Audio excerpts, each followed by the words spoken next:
Assalamualaikum warahmatullahi wabarakatuh. Waalaikumsalam warahmatullahi wabarakatuh. Apa kabar kalian hari ini? Alhamdulillah baik, Bu.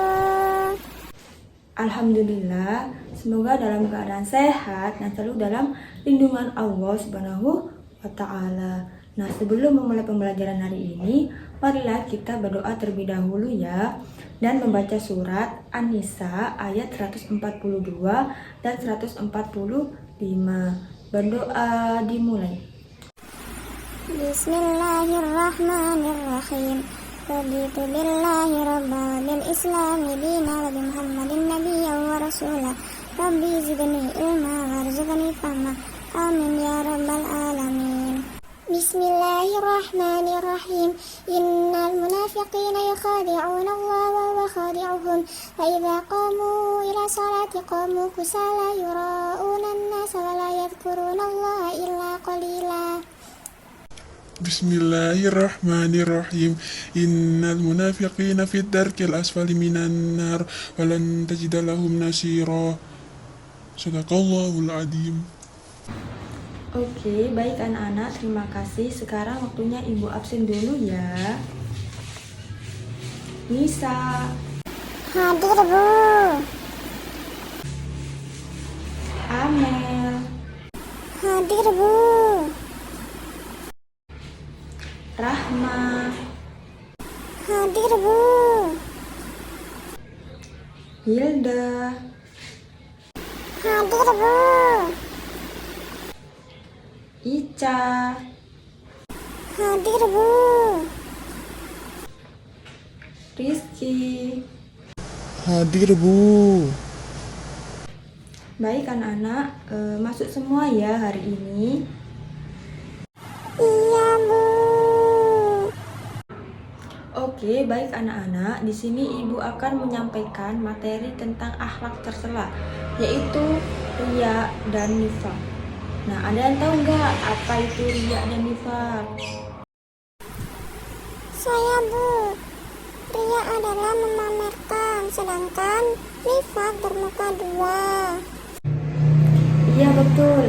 Riya menurut bahasa yaitu memamerkan atau memperlihatkan, sedangkan menurut istilah yaitu memperlihatkan kepada orang lain, baik barang maupun perbuatan baik sekalipun, dengan maksud agar dilihat oleh orang lain. Nah, kemudian ada beberapa macam-macam riya. Satu, riya jali, yaitu ibadah atau kebaikan yang sengaja dilakukan di depan orang lain. Kemudian yang kedua, riya khafi, yaitu melakukan ibadah atau kebaikan secara tidak terang-terangan dengan maksud agar dihormati oleh masyarakat, atau juga disebut dengan penyakit hati halus atau samar.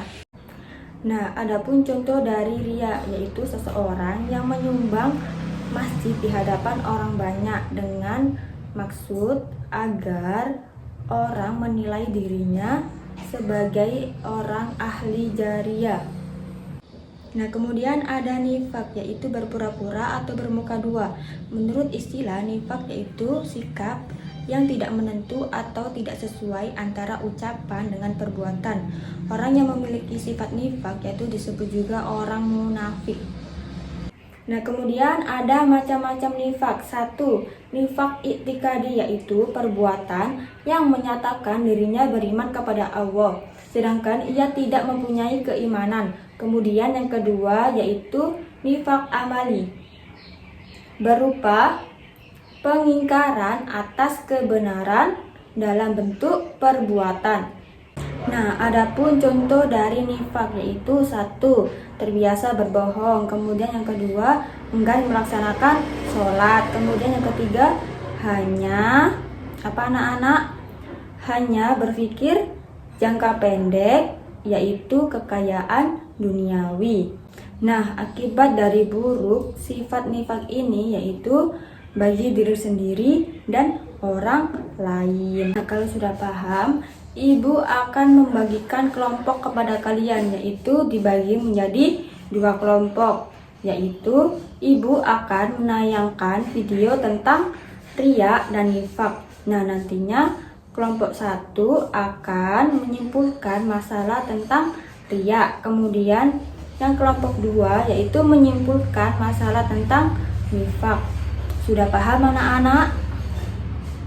Nah, ibu akan memberikan waktu 15 menit untuk berdiskusi. Nanti kalau sudah selesai, perwakilan kelompok akan mempresentasikan hasil kerja kelompoknya.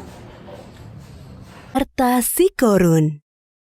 Kisah ini disebutkan dalam Al-Quran Surat Al-Qasas ayat 76-83. Dalam kisah ini, Allah memberikan pelajaran tentang seseorang yang suka membanggakan diri selama hidup di dunia dan pada akhir hayatnya terkubur bersama harta bendanya.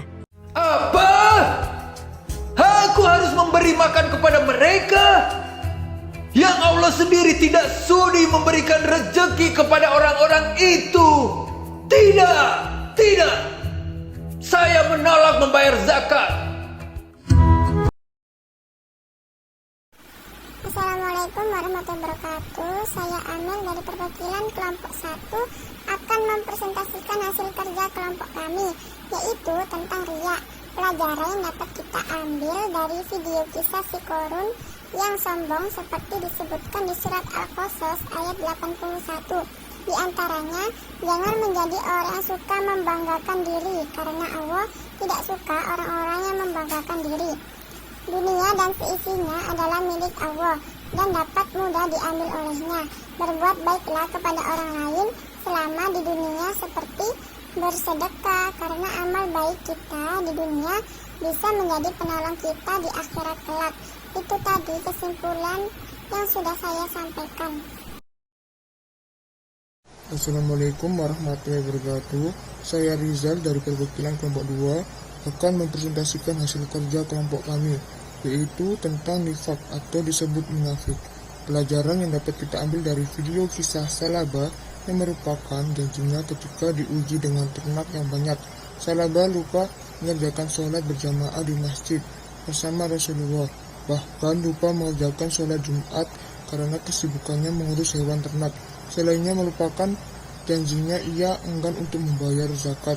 Salabah termasuk orang yang tidak menaati Allah dan Rasulnya, bahwa tidak menyadari kehendak Allah menjadi orang yang kaya dan dibalik kekayaan ada kewajiban untuk membayar zakat. Nah, itu tadi presentasi dari kelompok 1 dan 2. Beri tepuk tangan semuanya.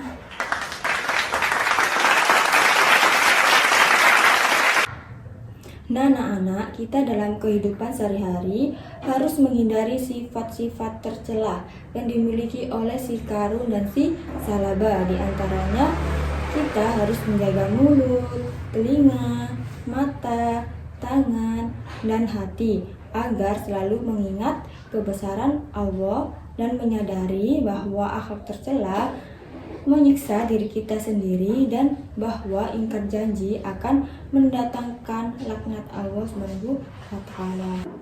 Nah, itu tadi pembelajaran kita hari ini. Untuk pertemuan minggu depan kita belajar tentang adab membaca Al-Qur'an dan berdoa.